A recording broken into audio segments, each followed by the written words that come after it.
বসুন্ধরা আবাসিক এলাকার বিজনেস পয়েন্টে যাত্রা শুরু করলো কফি প্রেমীদের পছন্দের ঠিকানা বিনস অ্যারোমা কফির নতুন শাখা। সকালে র্যালি আর সন্ধ্যায় জাঁকজমকপূর্ণ আয়োজনে এর উদ্বোধন হয়।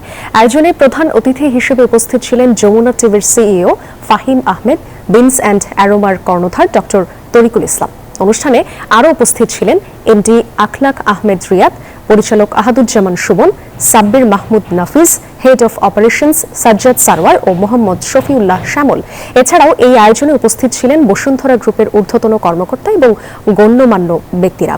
2014 সালে উত্তরায় যাত্রা শুরু করে বিনস অ্যান্ড অ্যারোমা কফি। এরপর ধানমন্ডিতে দ্বিতীয় শাখা চালু হয়। এবার বসুন্ধরা আবাসিক এলাকায় এর তৃতীয় শাখার যাত্রা শুরু হলো।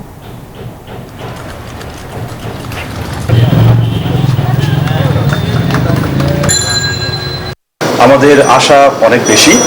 আমরা দেখেছি বসুন্ধরার মধ্যে আসলে যে পরিমাণে বা যে মানের ক্যাফে বা যেই ধরনের স্পেস থাকা দরকার ছিল সেটা ঘাটতি রয়েছে। আমরা মনে করছি আমরা সেই ঘাটতি কিছুটা হলে মেটাতে পারবো, মানুষকে একটা ভালো জায়গা দিতে পারবো, ভালো এক্সপিরিয়েন্স দিতে পারবো। আমরা এই ব্রাঞ্চ লঞ্চের সঙ্গে সঙ্গে নতুন একটা বেভারেজ লঞ্চ করছি, সেটা হচ্ছে পাম্পকিন ল্যাটে। আমার মনে হয় যে আমরা বাংলাদেশে প্রথমে পাম্পকিন ল্যাটে লঞ্চ করতে যাচ্ছি এই উদ্বোধনের সঙ্গে সঙ্গে।